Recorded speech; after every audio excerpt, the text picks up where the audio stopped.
Hello students, तो देखें NEET और जेईई का एग्जाम तो पोस्टपोन नहीं हो रहा है। अब आपको आगे क्या करना है ये सोचना है। तो आगे आपको करना है ये, हाँ बिल्कुल, जैसे मैं आपके सामने आया हूं वैसे ही आपको एग्जाम सेंटर पे जाना है।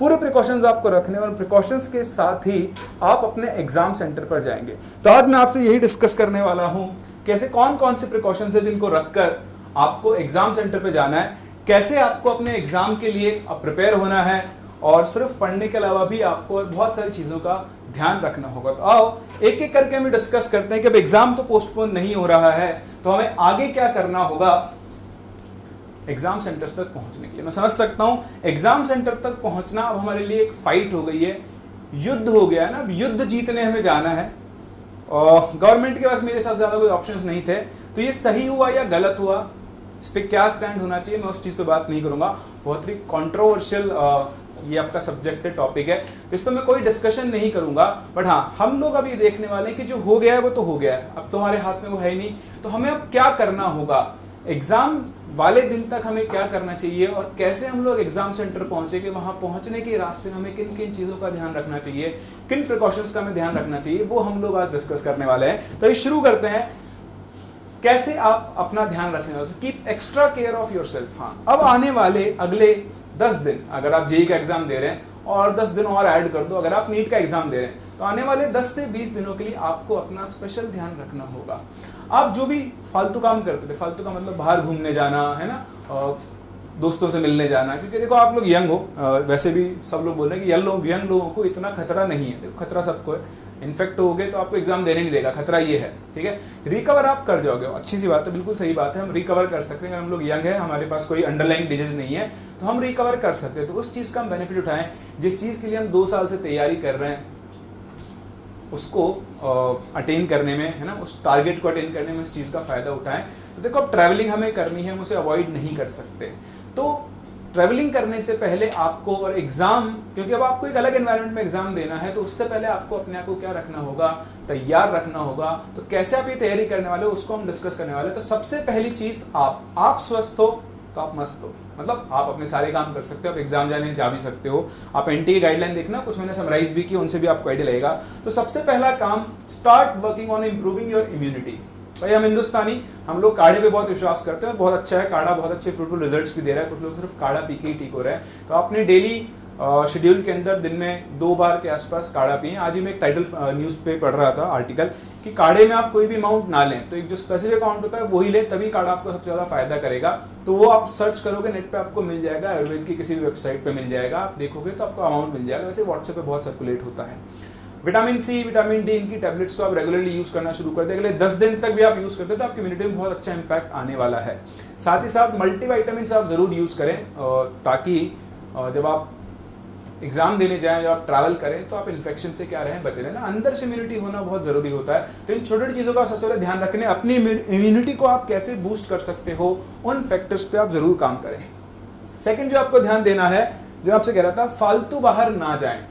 आप एग्जाम से पहले ही अपने आप को 10 दिन के लिए आइसोलेट कर लें। क्यों? क्योंकि अभी आप आगे पढ़ने वाले एंटी गाइडलाइंस, वहां पर साफ साफ लिखा हुआ है गाइडलाइंस के अंदर कि अगर आपके अंदर थोड़े से बहुत भी सिम्टम्स है तो आपको एग्जाम देने नहीं देगा। तो आपकी सारी मेहनत वहां पर क्या हो जाएगी, बर्बाद हो जाएगी, और आप एग्जाम नहीं दे पाएंगे। इसलिए सतर्क रहें, सावधान रहें, स्टूडेंट्स विल फाइट बैक, है ना। उसके बाद देखें, ज्यादा ना सोचें क्या होगा क्या नहीं होगा, अब ये आपके हाथ में नहीं है। अब तो आपके पेपर में आप क्या लिखने वाले हो उसके हाथ में। तो बहुत ज्यादा ना सोचें मैं कैसे पहुंचूंगा कैसे नहीं पहुंचूंगा, अपने आप पहुंच जाओगे। आपको सिर्फ अपना ध्यान रखना है, आप अपने आप एग्जाम सेंटर पहुंचने वाले हो एग्जाम देने के। तो आपको लोड नहीं लेना है, बहुत ज्यादा नहीं सोचना है, ओवर थिंकिंग बिल्कुल ना करें, ना एग्जाम को लेकर ना वहां पहुंचने को लेकर। बहुत टाइम मिल गया है, एग्जाम 2 बार पोस्टपोन हो गया है, आपने बहुत अच्छे से पढ़ाई कर ली है, अपने ऊपर भरोसा रखें, आप आराम से चीजें करके आ सकते हैं। Stay isolated and keep yourself motivated, ये बहुत जरूरी है। मैं आपसे क्या कह रहा हूँ, फालतू बाहर ना घूमें। अगर आपने गलती से सिम्टम कैच कर लिया तो आपकी ये साल गई। देखो गवर्नमेंट ने एग्जाम पोस्टपोन इसीलिए नहीं किया, ऑल्दो करना चाहिए था, बहुत सारे कॉम्प्लिकेशंस हैं, मैं कमेंट भी नहीं कर सकता, मैं बता भी नहीं सकता, मुझे पता है बहुत प्रॉब्लम्स है बहुत सारे लोगों के साथ, बट गवर्नमेंट ने ये पोस्टपोन सिर्फ इसीलिए नहीं किया कि 1 साल बर्बाद हो जाएगा स्टूडेंट्स को। तो उस चीज को अवॉइड करने के लिए इस एग्जाम को पोस्टपोन नहीं किया गया। तो आप भी इस चीज की अहमियत को समझें, ये बहुत इंपॉर्टेंट है, ये बहुत इंपॉर्टेंट है, ये बदल चुका है अब आपके लिए। देखो मास्क एकदम से एक दिन जाके 4 घंटे मास्क लगाना आपके लिए पॉसिबल नहीं होगा। 4 घंटे पे काउंट कर रहा हूँ क्योंकि आप एग्जाम सेंटर पे पहुंचोगे वो टाइम भी और वहां से निकलोगे वो टाइम भी, और फिर आप जब एग्जाम सेंटर में बैठे हो तो वहां पर अपना मास्क उतार के बैठ सकते हो या नहीं, ये वहां की सिचुएशन पे और कंडीशन पे डिपेंड करेगा। सो आपको अपने आप को प्रिपेयर करना होगा रोजाना। ऐसा नहीं कि आज से आप 9 से आज गए और आप 9 से 1 मास्क लगा के बैठ जाओगे। कई लोगों को बहुत अलग अलग प्रॉब्लम्स होती है, तो आपको सीखना पड़ेगा। तो आप रोजाना पहले शुरुआत करें 1 घंटे से, आधे घंटे से। जैसा पढ़ने बैठ रहे हो तो आप घर पे भी आप मास्क लगा के बैठो, आपको मजाक लगेगा लेकिन ये बहुत इंपॉर्टेंट है। आपको अपने आप को हैबिचुअल बनाना पड़ेगा। 7 दिन लगातार आप 1-1 घंटा 2-2 घंटा मास्क लगाओगे, तब जाके आप एग्जाम सेंटर में 3 से 4 घंटे मास्क लगाकर बैठ सकते हो। जो लगाते हैं उनसे पूछो, इतना आसान नहीं है। तो ये पॉइंट बहुत इंपॉर्टेंट है और इसको आप जरूर ध्यान रखें। आपको अपने आप को इस चीज के लिए तैयार करना ही होगा। ये सारी वो चीजें हैं, इनमें 1-2 पॉइंट्स और आप ऐड कर सकते हो अपनी कन्वीनियंस के हिसाब से, लेकिन ये इंपॉर्टेंट पॉइंट्स है जिनके ऊपर आपको फोकस करना चाहिए। चलिए इसके बाद चलते हैं कि ये तो हो गए हम घर पे अब कैसे रहने वाले अगले 10 दिन, ठीक है। उसके बाद हम बात करें जब ट्रैवल करेंगे तो उस टाइम पर हमें क्या क्या काम करना है, क्या प्रिकॉशंस हमें रखने हैं। देखिए ट्रैवल प्रिकॉशंस आप सभी जानते हैं, ट्रैवलिंग के टाइम पर आपको मेन जो कॉमन प्रिकॉशंस है वो तो रखने ही रखने हैं। मतलब आपको, जैसे मैंने ग्लव्स पहन रखे, आपने ग्लव्स पहने, ट्रैवलिंग के टाइम पे ग्लव्स जरूर पहनना, क्योंकि आप चीजों को टच करोगे, आओगे जाओगे, है ना, कहीं पर भी बैठोगे तो उसमें क्या होगा, कंटामिनेशन का बहुत, इन्फेक्शन का क्या होता है। तो ये बहुत ही क्रूशियल और इंपॉर्टेंट पॉइंट है, इसे आप जरूर ध्यान रखें, प्रैक्टिस करें, जरूर करें, तभी आप लगातार 3 से 4 घंटे मास्क पहन पाएंगे, ठीक है। उसके बाद देखें, इनके बाद आपको चलना है ट्रैवल प्रिकॉशंस के ऊपर। तो ट्रैवल प्रिकॉशंस आपको कहीं पर मिल जाएगा, आप गूगल पे सर्च करेंगे क्या क्या ट्रैवल प्रिकॉशंस आपको रखने हैं। कुछ पॉइंट्स मैं भी आपको यहाँ पर बताने वाला हूँ, बट अभी ध्यान रखें जब आप ट्रैवलिंग कर रहे हैं तो हाथों में ग्लव्स जरूर पहने, कंफर्टेबल शूज पहने, वैसे कवर्ड शूज पहने, स्लीपर्स को अवॉइड करें जब आप ट्रैवल कर रहे हैं। वैसे जब भी आप ट्रैवल करें तो अगर पॉसिबल है, आप अफोर्ड कर सकते हैं तो आप अपना व्हीकल लेकर जाएं। नहीं कर सकते हैं, आपको अगर पब्लिक ट्रांसपोर्ट यूज करना है तो वहां आपको एक्स्ट्रा प्रिकॉशन रखना पड़ेगा। यही वो जगह है जहां से इन्फेक्शन होने के बहुत ज्यादा चांसेस होते हैं। तो आप ट्रैवल अगर कर रहे हैं पब्लिक ट्रांसपोर्ट से तो एक हैंड सैनिटाइजर स्प्रे वाली बॉटल रखें। आप जहां बैठ रहे हैं, लोग आपको देख के हंस सकते हैं, हंसने दो, कोई फर्क नहीं पड़ता। आप अपना काम करो ना, मुझे देख के भी लोग हंसेंगे, जैसे मैं आया था, हंसने दो, but safety is the first priority. तो आप जहाँ बैठ रहे हैं वहाँ सैनिटाइज करें, जो रेलिंग्स वगैरह इसको टच करो वहाँ पहले सैनिटाइज कर लें, ग्लव्स पहन के रखें, ठीक है। एक बार आप ट्रेन में बैठ गए, बस में बैठ गए, उसके बाद बार बार है ना, ये बिल्कुल ना करें, यूं ना करें, यूं ना करें, बिल्कुल ही। मास्क भी आपने लगा रखा है तो उसको बार बार टच ना करें। मैं कर सकता हूँ, मैं भी घर में हूँ, मैंने ग्लव्स पहना हुआ है, बट स्टिल समझ पा रहे हो मेरी बात को, तो बिल्कुल ना करें। मास्क लगाने के बाद भी कुछ लोगों को मैंने देखा है यूं करते रहते हैं, मास्क के ऊपर यूं करते रहते हैं, यूं सोचते, मास्क को दबा के सोचते रहते हैं। अरे ये तो सबसे खतरनाक चीज़ है। इन्फेक्शन होगा ही तब जब आपने हाथ कहीं और टच किया और आपने मास्क पे मुंह पे लगा लिया। मास्क के थ्रू भी वो चला जाएगा, फिल्टर हो गया, बहुत छोटा साइज होता है, ठीक है। तो ऐसा नहीं है, मास्क प्रिकॉशन है, वो शील्ड नहीं है, ध्यान रखना। तो इन चीज़ों का आप जरूर ध्यान रखें, ट्रैवल प्रिकॉशंस। तो ट्रैवलिंग करते टाइम चेक पॉइंट्स बना लें, एक लिस्ट बना लें, आपको आराम से गूगल करेंगे मिल जाएगी, उन पॉइंट्स पे जरूर ध्यान रखें। एक्स्ट्रा जहां से आप सबसे ज्यादा डर है उस चीज पे आप सबसे ज्यादा ध्यान रखें, ठीक है। उसके अलावा आपको क्या करना है, आपको एक छोटा सा काम करना है, इससे मैंने बोला है एंटी कोरोना किट। ये आपको एंटी कोरोना किट बनानी है, ये आप ध्यान रखें, बहुत जरूरी है। लास्ट डे आप जब जाने लगोगे तो चीजें आप भूल सकते हो, तो कम से कम 5 से 6 दिन पहले एक बैग बनाए, प्लास्टिक के पाउच लाएं 3-4, और उनके अंदर ये कोरोना किट बनाकर रख लें, ठीक है। आप जा रहे हो, आपके साथ अगर फैमिली मेंबर जा रहा है, भाई आपको ट्रैवल करके सेंटर पे जाना है, वो सेंटर मान लो आपके घर से 100 किलोमीटर 200 किलोमीटर दूर हो सकता है, तो अगर आप वहाँ जा रहे हैं तो एक एंटी कोरोना किट, एक नहीं 3 से 4 कोरोना किट तैयार कर लें, एक स्पेशल अपने लिए, एक जो आपके साथ जा रहा है उनके लिए, तो एटलीस्ट 2 आप रखें। हाँ, इसमें पैसे खर्च होंगे, लेकिन क्या वो आपकी जान से ज़्यादा है? नहीं है ना। तो वैसे भी आप देखो, अगर आप वैसे भी एग्जाम देने जाते हो, वैसे भी आपके उतने पैसे तो खर्च होंगे, थोड़े से और एडिशनल होंगे, मैं समझ सकता हूँ, लेकिन आपसे ज़्यादा कीमती नहीं है, ठीक है। चलिए, तो आप मास्क लेंगे। मास्क इंडिया में 3 तरह के मास्क, इंडिया और वर्ल्ड में 3 तरह के मास्क है। ये एक नॉर्मल कपड़े वाला मास्क जिसे हम जनरली यूज़ करते हैं, ये आपका surgical mask, it's better than this, और ये आपका N95 मास्क जो कि सभी रिकमेंड करते हैं। अब मैं इनकी रिलायबिलिटी, ड्यूरेबिलिटी पे कमेंट नहीं करूँगा, मैं जनरली अगर आप देखें जो सब रिकमेंड करें आप वही मास्क लें। ये थोड़ा महंगा हो सकता है, वैसे मैं देख रहा हूँ इंडिया में अभी रिलेटिवली सही रेट पे मिल रहा है, मतलब कहीं कहीं आपको 100 रुपये के अंदर अंदर N95 मास्क मिल रहा है। एक ही दिन की तो बात है, कर सकते हैं। जो नहीं कर सकते हैं वो अपने घर पे आराम से रुमाल बनाएं, कपड़े का मास्क बनाएं, 2 से 3 लेयर कपड़े की बनाएं, और ऐसे कम से कम 8 से 10 मास्क बनाएं, बिल्कुल, है ना। और एक ऐसा सर्जिकल मास्क ले लें, ये 3 से 5 रुपए, 8 रुपए, 10 रुपए का मिल जाता है, वो आप ले सकते हो। तो पहले सर्जिकल मास्क पहने, उसके ऊपर वो कपड़े वाला मास्क पहने जो आपने ट्रिपल लेयर का बना, तो इस तरह से वो अपने आप ही 5 लेयर में कन्वर्ट हो जाएगा। या फिर आप 5 लेयर मास्क, 6 लेयर मास्क, अलग अलग आते हैं, देखो आपकी अफोर्डेबिलिटी और आपकी अपनी यूज के ऊपर है। लेकिन सिर्फ सिंगल लेयर का कपड़े का मास्क उस टाइम पर यूज ना करें जब आप ट्रैवल कर रहे हैं या फिर एग्जाम सेंटर में जा रहे हैं, क्योंकि वहां पर भीड़ होगी, वहां पर ज्यादा लोग हैं, उसी टाइम पर आपको सबसे ज्यादा प्रिकॉशन रखना है। अपना भी ध्यान रखें और दूसरों का भी ध्यान रखें। मास्क बिल्कुल लगा कर रखें, बहुत जरूरी है, ठीक। दूसरा, हो सके तो ऐसे आप फेस शील्ड जरूर यूज करें।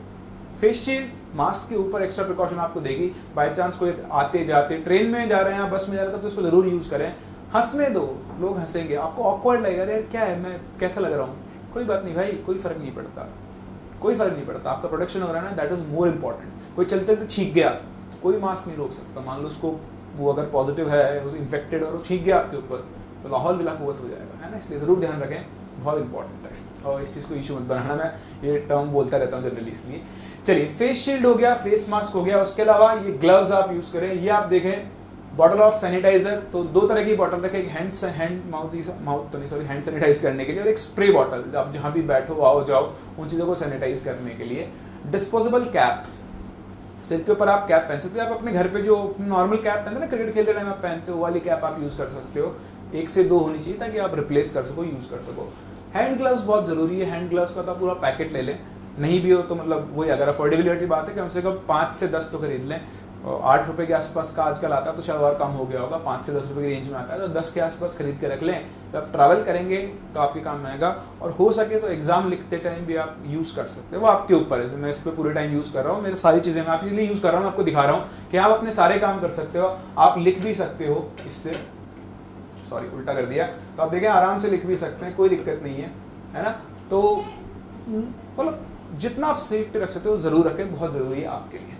चलिए, इसके अलावा ये मैं बता ही चुका हूँ, don't touch your mouth, nose and eye. Frequently हमें आदत होती है, वो एक एक्सपेरिमेंट, एक शायद स्टडी आई थी, 1 मिनट में करीबन 20 के आसपास बार एक आदमी, नॉर्मल आदमी, वो टच करता है अपने हाथ मुंह नाक को। तो अभी थोड़ा सा उसको अवॉइड करें जब तक आप बाहर हो, है ना। देखो हो गया टच, ये आदत होती है हमारी, तो इस चीज़ पर आप जरूर ध्यान दें। ये देखें, ये आप भूल जाओगे तो कुछ प्लास्टिक पाउचेस खरीद लें, पन्नियाँ खरीद, थैलियाँ खरीद लें, या फिर उस रीसेलेबल पाउच आते हैं वो खरीद लें। आप बोलोगे सर प्लास्टिक तो बहुत ज़्यादा होती है, हाँ होती है, बट अभी ज़रूरी है ना। ऐसे बहुत आप फॉलो करते हैं, मुझे पता है ना, हम हिंदुस्तानी हैं, ठीक है। तो प्लास्टिक पाउचेज है। इसके बाद हम ध्यान रखेंगे इस चीज़ का, वाटर बॉटल ना आप घर से ले जा सकते हो, पहले से खरीद रखनी हो खरीद लो। पेंसिल्स और पेन 5 से 6 एक्स्ट्रा डाल लेना पाउच के अंदर, पहले से रख लेना, ताकि एग्जाम सेंटर में 1-2 गिर जाए, खो जाए तो आपको लोड नहीं लेना पड़े। डिस्पोजेबल नैपकिन जरूर ले लें, वो जो टिश्यू पेपर्स आते हैं वो आप जरूर लें और रखें, उनको यूज करके भी थ्रो ना करें। एक बैग लें, प्लास्टिक बैग ले लो, उसी के अंदर डालते रहें और उसको एक प्रॉपर डस्टबिन के अंदर डालें। This is called etiquettes. मतलब आप जो करते हैं प्लास्टिक पाउच यूज नहीं करें, करो, पर उनको कहीं भी मत फेंक दो चलते फिरते, उनको आप प्रॉपर डस्टबिन के अंदर डिस्पोज करो, दैट इज मोर इंपॉर्टेंट। तो ये एक छोटी सी आपको एंटी कोरोना किट बनानी है, और इसमें आप और भी एलिमेंट्स ऐड कर सकते हो अपनी कन्वीनियंस के हिसाब से, अपनी अफोर्डेबिलिटी के हिसाब से, but at least mask, face shield ले लेना। फेस शील्ड ठीक है, एक बार थोड़ी बहुत महंगी आएगी, वैसे सस्ती भी आती है, मतलब मैं पैसे के बारे में बात नहीं कर रहा हूँ, अफोर्डेबिलिटी बात नहीं कर रहा हूँ, आप लें, जरूर लें, वो आपसे महंगी नहीं है। तो फेस शील्ड लें, फेस मास्क लें, कोशिश करें N95 ले रहे हैं, N95 नहीं क्लोथ मास्क यूज कर रहे हैं तो एक सर्जिकल मास्क जरूर लें, उसके ऊपर क्लोथ मास्क को आप पहन लें, फिल्ट्रेशन अपने आप बढ़ जाएगा उसका। और उसके अलावा आप सैनिटाइजर जरूर लें, ठीक है। जो शावर कैप होती है ना, डिस्पोजेबल कैप होती है, वो हो सकती है तो वो जरूर लें। सैनिटाइजर की 2 बॉटल रखें, एक पर्सनल और एक स्प्रे करने वाली, ठीक है। ये छोटे छोटे पॉइंट्स हैं, इनका आप जरूर ध्यान रखें। एक बार आपने ध्यान रख लिया तो इस चीज का बिल्कुल जरूर ध्यान रखें, अगर आपके पेरेंट्स आपके साथ जा रहे हैं और उनमें कोई अंडरलाइन डिजीज है, इनमें से कोई डिजीज है, तो बिल्कुल उनको ना लेके जाएं, साफ साफ मना कर दें। आपकी एज इस एग्जाम के टाइम 15 के ऊपर तो है ही है, ठीक है। 16-17 के आसपास तो एज होगी, 16 तो एटलीस्ट होती है, तो आप अपना ध्यान रख सकते हैं, कोई दिक्कत नहीं है। या फिर आप अपनी किसी और घर में कोई और हो या कोई आपका रिलेटिव हो जो आपकी इस चीज़ में हेल्प कर सकते, जा सकता है आपके साथ, नहीं तो आप खुद भी। मैं अपना एग्ज़ाम देने अकेला गया था अपने सेंटर पे, मैं बेंगलोर गया था, कोटा से बेंगलोर गया था अपनी काउंसलिंग के लिए, अकेला गया था, मुझे किसी की ज़रूरत नहीं। तो आप जा सकते हो, इतने मैच्योर आप हो, और चीज़ों में हो तो इसके अंदर भी आप हो, तो उन्हें बिल्कुल ना लेकर जाएं। आपसे ज़्यादा खतरा, आपसे कहीं ज़्यादा खतरा उनको है, ठीक है ना। तो इस चीज़ का जरूर ध्यान रखें। Last but not the least, ये सबसे इंपॉर्टेंट है, go through the NTA guidelines. NTA guidelines आ गई हैं और जो भी अपडेट होकर और आ जाएगी, जितनी मैं बटोर पाया वो मैं यहाँ पे लेकर आ गया हूँ, बट इसमें और कुछ अपडेशन हो सकते हैं, इनको जरूर पढ़ लें। ठीक है, कुछ पॉइंट्स जो मैं आपके सामने लेकर आ रहा हूँ। देखिए, फर्स्ट सेंटर्स बढ़ा दिए, पहले 400 के 450 के आसपास सेंटर थे पैन इंडिया, 150 सेंटर्स और बढ़ा दिए जेई के लिए, और नीट के लिए 2500 सेंटर्स थे, वो 4000 सेंटर्स कर दिए गए हैं। सेंटर्स बढ़ा दिए ताकि सोशल डिस्टेंसिंग मेंटेन की जाए। ये बहुत इंपॉर्टेंट है। आपको जो टाइम टेबल मिलेगा, सॉरी जो एडमिट कार्ड मिलेगा, उस एडमिट कार्ड में आपका टाइम स्लॉट होगा, आपको सिर्फ उसी टाइम स्लॉट के अंदर एंट्री दी जाएगी। उससे लेट हो गए तो आपको एंट्री नहीं मिलेगी, जरूर ध्यान रखें, बहुत इंपॉर्टेंट है। सही टाइम पे वहां पे पहुंच जाना, ये मैंने बता दिया, स्पेसिफाइड होगा ये चीज। वहां पर थर्मल स्क्रीनिंग होगी। अगर आपका टेम्परेचर नॉर्मल से ऊपर चला गया, मतलब फीवर वाली रेंज में आ गया, 100 डिग्री फ़ारेनहाइट के ऊपर चला गया, तो फिर आपको एग्जाम में नहीं बैठने दी जाएगी। इसीलिए कह रहा हूँ, वहां पहुंचने से ज्यादा इंपॉर्टेंट है अगले 10 दिन। अगर आपने इन 10 दिनों में इन्फेक्शन कैच कर लिया और आपका फीवर हो गया, खांसी जुकाम कुछ भी हो गया, तो भैया आपके लिए ना प्रॉब्लम हो सकती है। इसलिए सतर्क रहें, सावधान रहें और स्वस्थ रहें, ठीक है। और पेरेंट्स को सेंटर पे एंटर करने नहीं दिया जाएगा, पेरेंट्स को सेंटर से बहुत दूर रोक दिया जाएगा। पूरा जो आपका प्रोमाइसेस होगा और सील्ड होगा, बैरिकेडिंग्स के थ्रू, एक प्रॉपर चैनल होगा जिसके थ्रू आपको जाना होगा। किसी एक रूम में जाना तो उसका रास्ता होगा, किसी और जगह जाना तो गवर्नमेंट अपनी तरफ से पूरे प्रिकॉशंस रखेगी। गवर्नमेंट आपको बीमार थोड़ा ना करना चाहती, गवर्नमेंट की भी मजबूरी है इस एग्जाम को करवाना। तो आप गवर्नमेंट को सपोर्ट करें क्रिटिसाइज करने की जगह। अब वो पोस्टपोन नहीं हो सकता है, इसलिए आप इन तैयारियों में लग जाएं कि कैसे आप अपने आप को स्वस्थ रखते हुए एग्जाम देने जाएंगे। तो जितना मैं मुझे लगता था कुछ पॉइंट नेसेसरी थे मैंने ऐड कर दिए हैं। मैं किसी को हर्ट नहीं करना चाहता हूँ, तो मेरी तरफ से मुझे लगता है कि इन चीज़ों का आपको ध्यान रखना चाहिए। आई होप ये वीडियो आपके कुछ ना कुछ हेल्पफुल रहा होगा और आप इन चीज़ों के ऊपर ध्यान देंगे। और मेरी तरफ से एग्जाम्स के लिए बेस्ट ऑफ लक। बढ़िया से अपने ऊपर विश्वास रखें। आपने 2 साल पढ़ाई की है, अच्छे से पढ़ाई की है, आपने जो मेहनत की है उसका रिजल्ट आपको ज़रूर मिलेगा। तो स्वस्थ रहें, सावधान रहें और एग्ज़ाम को फोड़ के आएं।